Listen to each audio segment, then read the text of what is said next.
En el tema de clasificación de los huesos y articulaciones, tenemos que estar claro que este tema está vinculado con lo que se conoce como aparato de la locomoción, el aparato que nos permite desplazarnos de un lugar a otro en el espacio.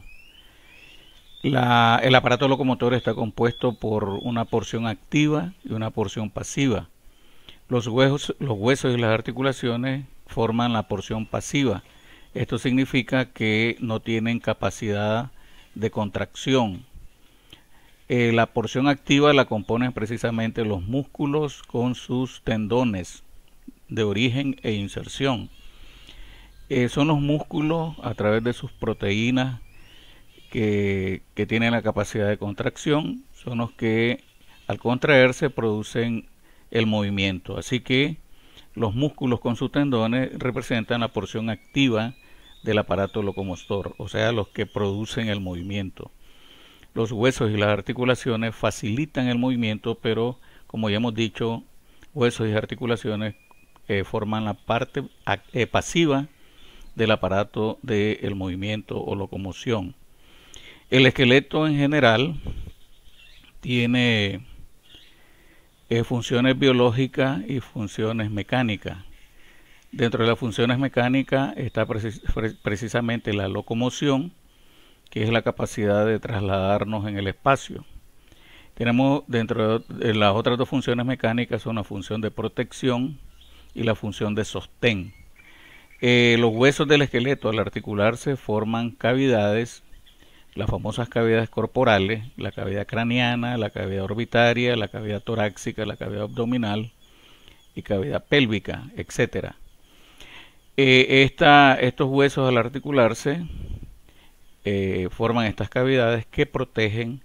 Lo más sencillo como ejemplo sería la protección que ofrecen el esternón, las costillas, las vértebras torácicas y los cartílagos costales, que protegen al corazón y a los pulmones, entre otras estructuras vitales que tenemos en el tórax, en la cavidad torácica.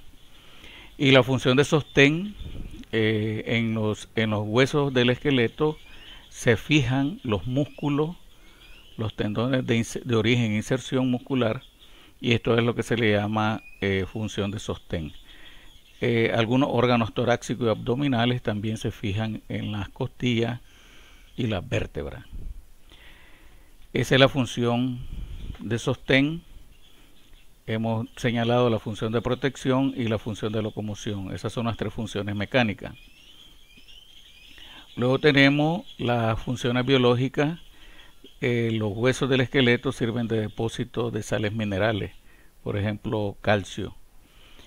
Y la otra función biológica es la función de que en el interior de algunos huesos, esternón, el ilion del coxal, en el interior de estos huesos existe médula ósea, que es la que encargada de elaborar células sanguíneas, eritrocitos, células rojas y células blancas, que son las células de defensa. Esa es la función biológica. En cuanto a la clasificación general del esqueleto, tenemos el esqueleto, en general se divide en esqueleto axial. El término axis significa eje. El esqueleto axial corresponde a todas las piezas del esqueleto que se encuentran en el eje del cuerpo. En esta imagen aparece en color café. Así que el esqueleto axial, como estamos viendo, está compuesto por los huesos del cráneo, la columna vertebral, las costillas, el esternón. Y la otra parte del esqueleto aparece coloreado en amarillo, que como observamos son las piezas óseas que forman los miembros o extremidades. A esta parte del esqueleto le llaman esqueleto apendicular.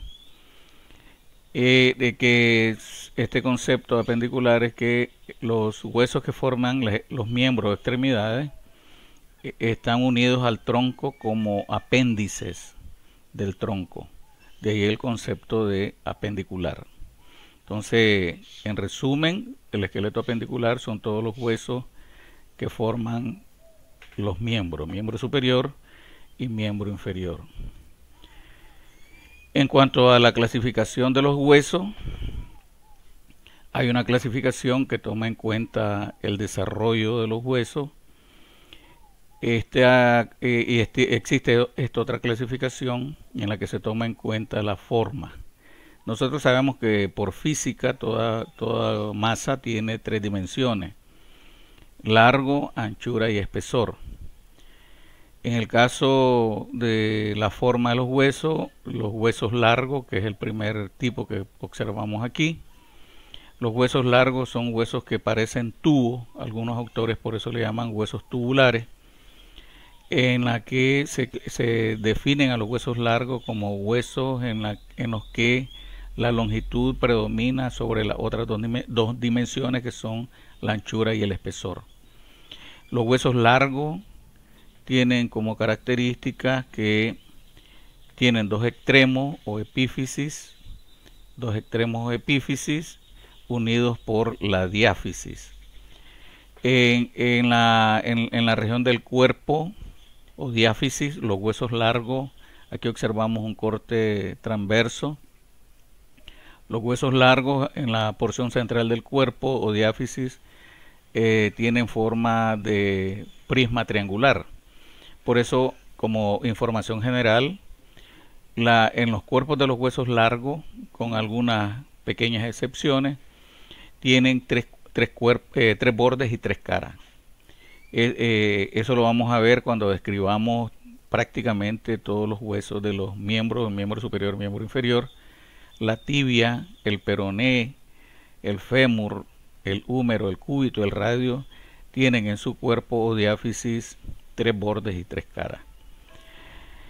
Entonces las partes que componen, repito, el hueso largo están compuestos por dos extremos o epífisis unidos por una diáfisis o cuerpo. Esa es la definición de hueso largo. Luego tenemos los huesos cortos. Los huesos cortos son huesos que, tomando en cuenta las tres dimensiones, ninguna de sus tres dimensiones predomina sobre la otra. Esa es la definición de hueso corto. Los huesos cortos también nos dicen, miden aproximadamente lo mismo en sus tres dimensiones. Ejemplo de huesos cortos: los huesos del carpo en la mano, los huesos del tarso en el pie. Y también tenemos otro grupo de huesos cortos que son los huesos sesamoideos, que el concepto de huesos sesamoideos son huesos cortos que están envueltos por tendones musculares. Tenemos huesos sesamoideos en las articulaciones del dedo pulgar, del primer metacarpiano con la primera falange del dedo pulgar. En la mano igual ocurre en la articulación del primer metatarsiano con la primera falange o falange proximal del dedo gordo del pie o primer dedo del pie. Ahí tenemos huesos sesamoideos, y el hueso sesamoideo más grande que tenemos en el esqueleto es la rótula a nivel de la rodilla. Luego tenemos el concepto de huesos planos. Los huesos planos se definen como estructuras laminares, láminas de hueso ligeramente curvas. Ese es el concepto de hueso plano. Ejemplo de hueso plano: tenemos las escápulas u omóplato y las escamas del cráneo, los huesos escamosos del cráneo, siendo los parietales en el cráneo el ejemplo más típico y más claro de un hueso plano. Los huesos planos, el espesor es muy delgado, pueden ser anchos y pueden ser un poco largos, pero el espesor de los huesos planos es el diámetro menor. En sentido anteroposterior miden muy poco. Ese es el concepto de hueso plano. Lo repito, los huesos planos se definen como láminas de hueso ligeramente curvas.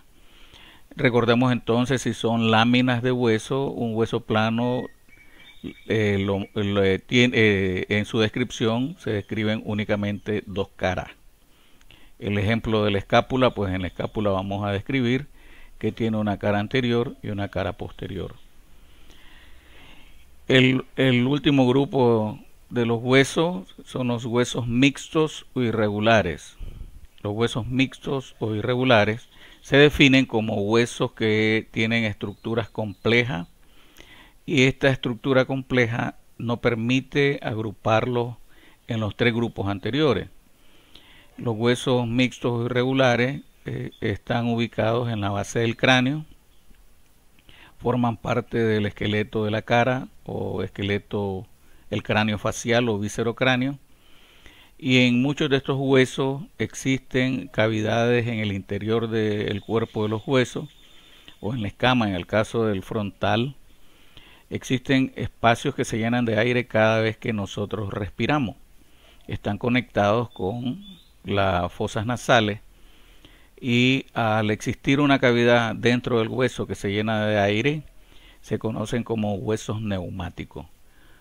Así que dentro de los huesos irregulares o mixtos que tenemos en el cráneo, existe esa variedad de huesos o ese subgrupo llamado huesos neumáticos del cráneo, porque en ellos existen cavidades que se llenan de aire cada vez que respiramos, y estos son los famosos senos paranasales, las cavidades de los senos paranasales.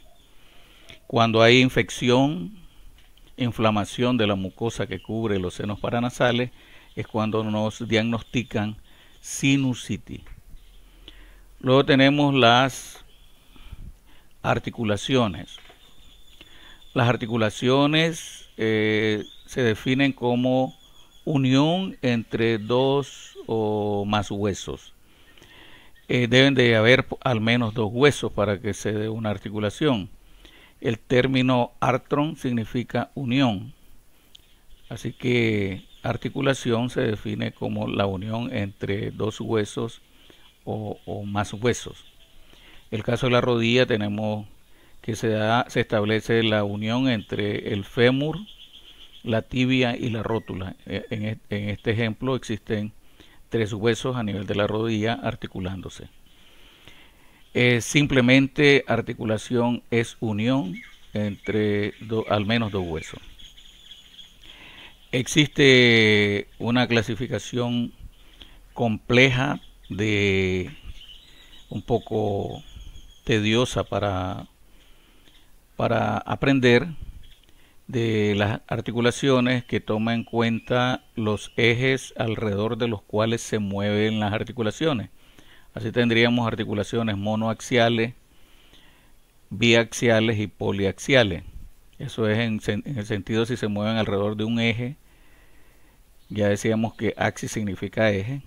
Si se mueven alrededor de dos ejes o de los tres ejes que hemos descrito en la terminología general de la anatomía.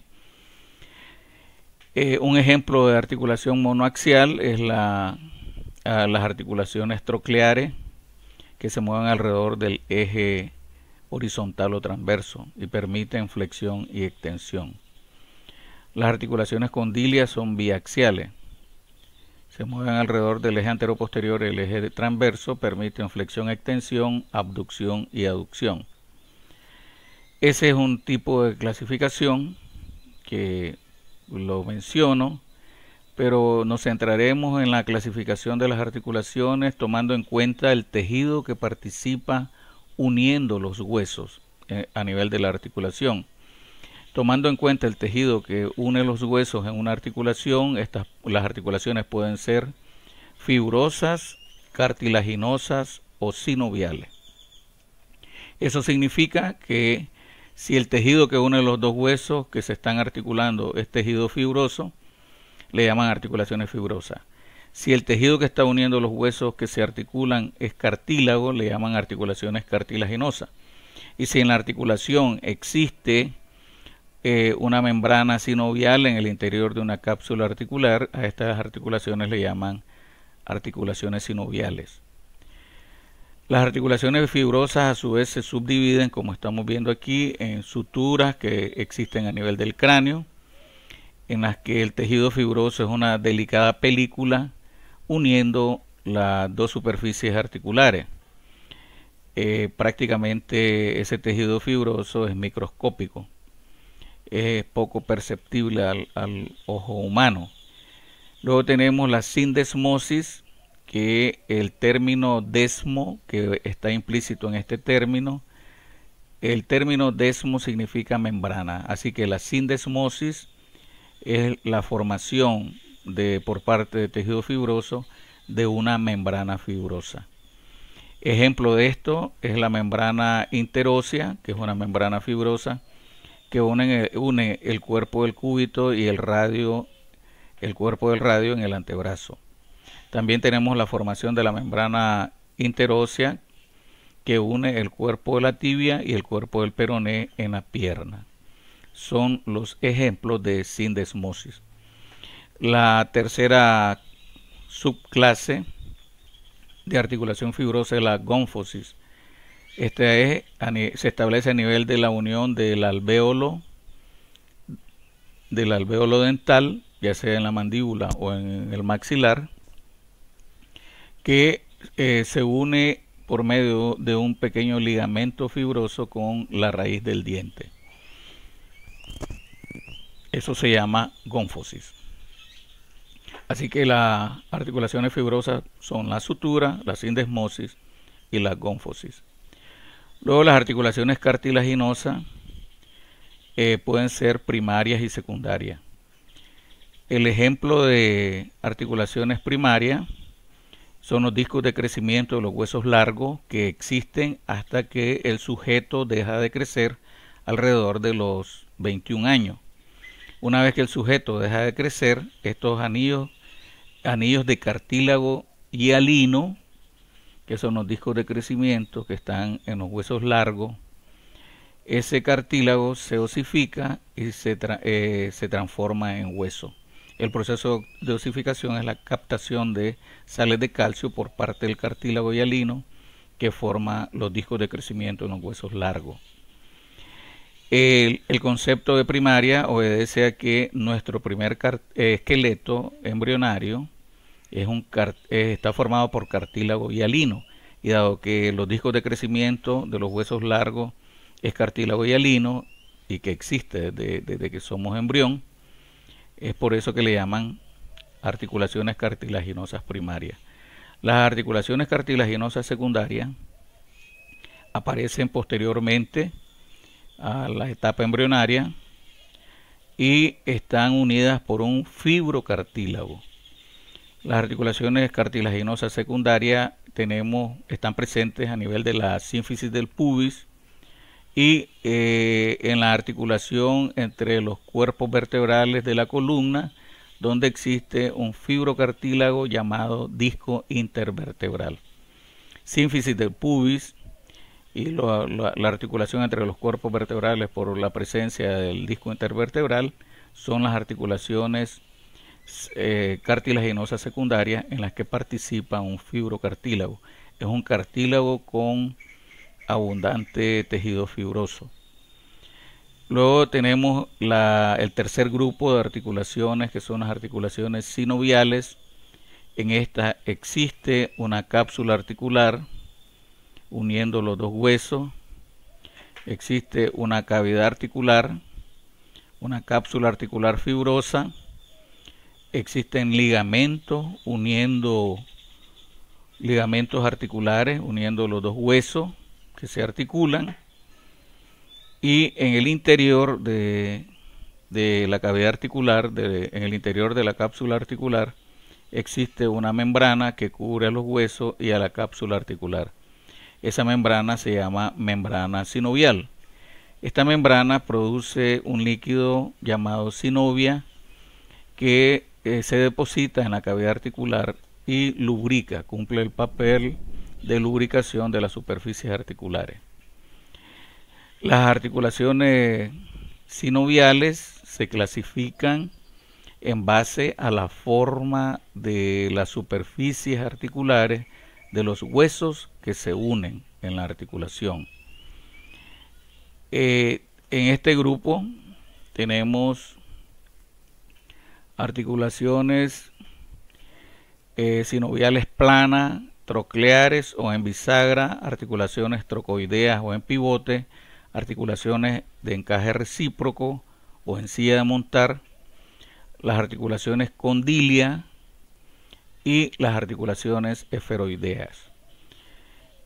Les he dicho que en estas articulaciones se toma en cuenta, para clasificarla, la superficie, la forma de las superficies articulares de los dos huesos que se están articulando. La más sencilla para aprender esto que estoy señalando son las articulaciones planas, en las cuales la superficie de los dos huesos que se articulan son precisamente planas. Estas articulaciones son las más numerosas, están presentes en las articulaciones que se establecen entre los procesos articulares de dos vértebras sucesivas en la columna vertebral.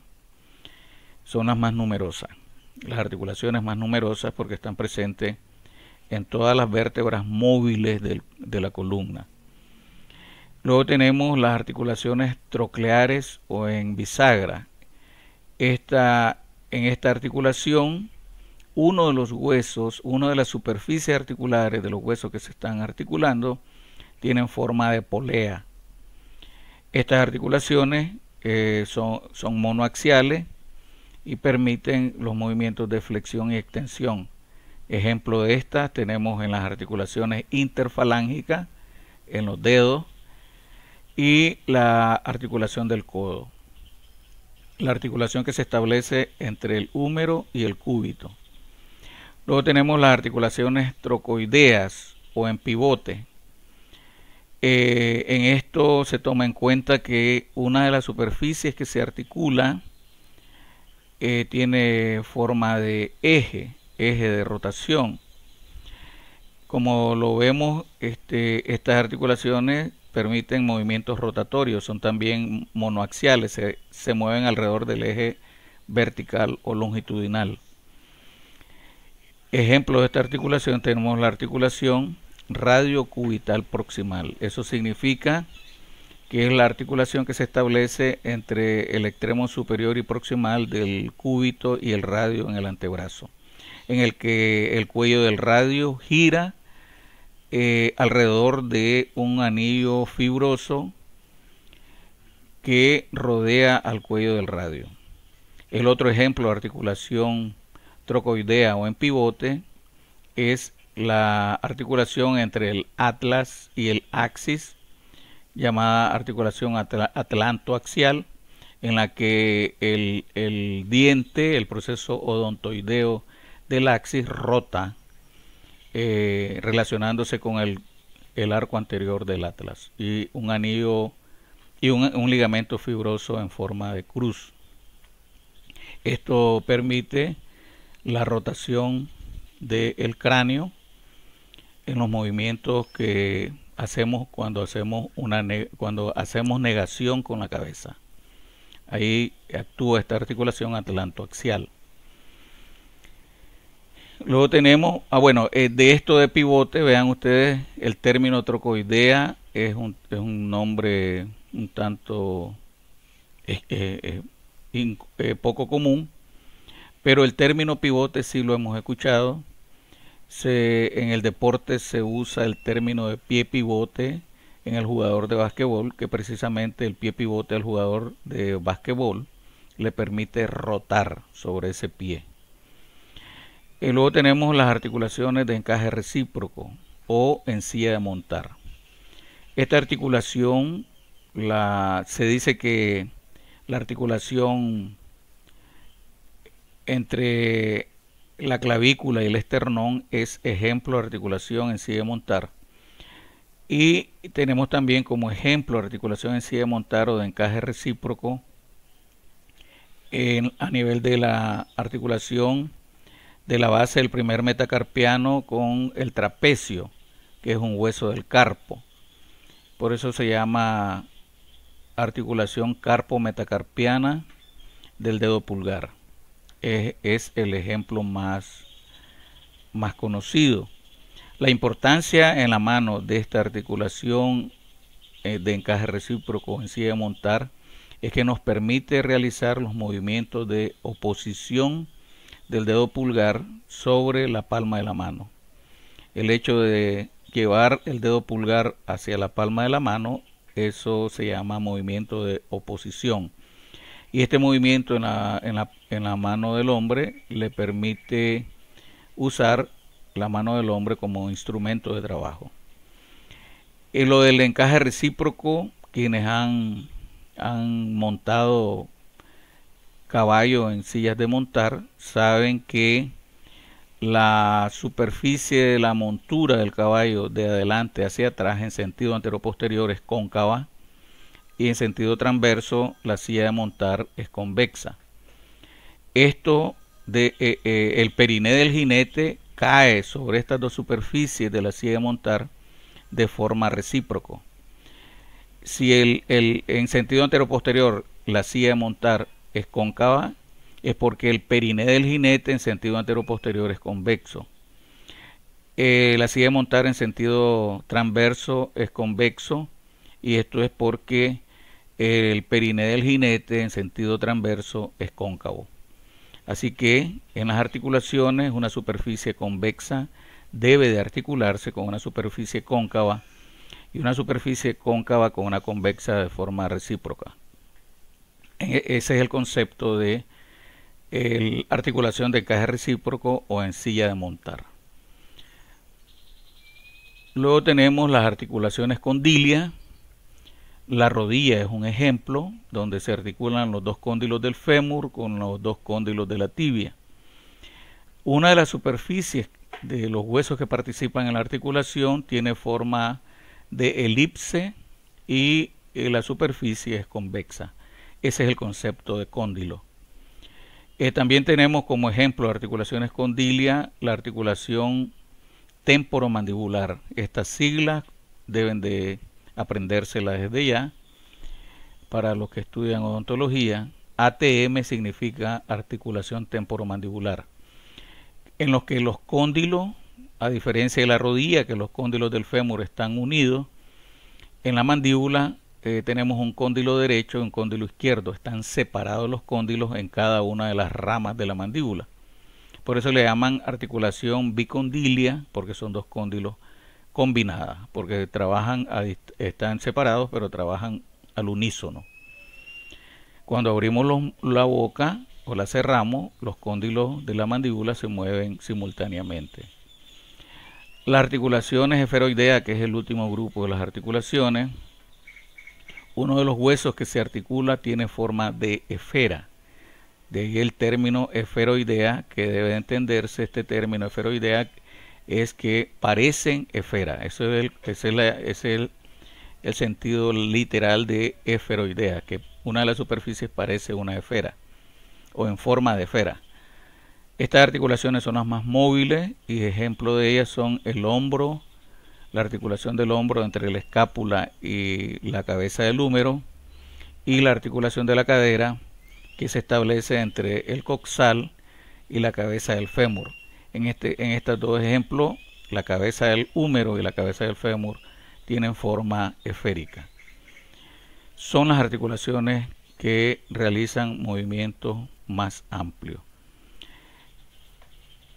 Entonces tenemos aquí en esta imagen ejemplos de estas articulaciones que hemos estado describiendo. Esta es una sutura en el cráneo. En este caso nos están citando el ejemplo de la sutura coronal que se establece entre la escama del frontal y los dos huesos parietales. Aquí tenemos una sindesmosis. Esta es la membrana que ocupa el espacio interóseo porque es un espacio limitado por dos huesos. Ese espacio interóseo que se forma entre el cuerpo del radio y el cuerpo del cúbito es ocupado por esta membrana fibrosa llamada articulación sindesmosis. La membrana interósea que une el cuerpo del cúbito y el cuerpo del radio. En la parte superior tenemos la imagen de una articulación sinovial. En la superficie externa tenemos la cápsula articular fibrosa y en la superficie interna, dentro de la cavidad articular, tenemos esta membrana en rojo, que aquí lo señalan en rojo, que es la membrana sinovial, que produce líquido sinovial, que es un líquido lubricante de la articulación. Algunas articulaciones, como el caso de la rodilla y la ATM, presentan cartílago dentro de la articulación, cartílago presente en la cavidad articular. En el caso de la rodilla se llaman meniscos, son estructuras cartilaginosas. Y en la articulación temporomandibular también tenemos un cartílago intraarticular. Aquí tenemos ejemplo de articulación unida por fibrocartílago. Los discos intervertebrales que unen los cuerpos de las vértebras es un fibrocartílago, por tanto estos son ejemplos de articulaciones cartilaginosas secundarias unidos por fibrocartílago. Luego tenemos aquí, nos muestran la cabeza del fémur, que efectivamente tiene forma de esfera, y son ejemplos de articulaciones esferoideas. Aquí tenemos un esquema donde nos muestran las articulaciones, las artrodias o articulaciones planas que existen entre los procesos articulares de las vértebras vertebrales.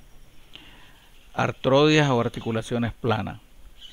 Aquí tenemos las articulaciones trocoideas, en la que una de las superficies articulares es una especie de polea o tróclea. Ejemplo de ello, la articulación del codo entre el húmero y el cúbito.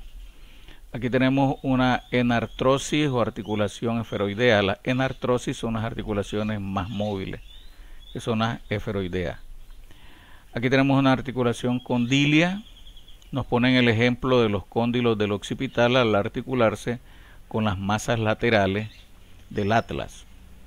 Y aquí tenemos el ejemplo de articulación troclear.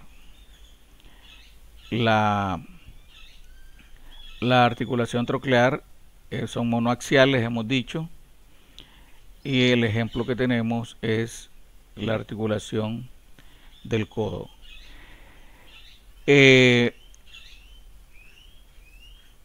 cometido aquí un error. Esta es la imagen de la articulación troclear, donde hay una polea y un cilindro en forma de polea y una superficie congruente con la forma de polea.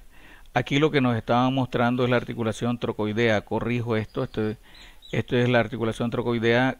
Vean ustedes que hay flechas en sentido giratorio. Las trocoideas son las articulaciones en pivote y es la que se establece por la unión del extremo superior del cúbito con el extremo superior del radio por medio de un anillo fibroso. Dentro de ese anillo fibroso gira el cuello del radio durante los movimientos de pronación y supinación. Si ustedes ven, el punto está mal señalado.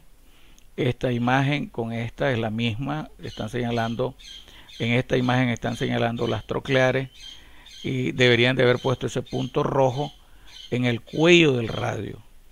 Es el cuello el que gira durante los movimientos de pronación y supinación del antebrazo. Aprovecho para que tengan cuidado.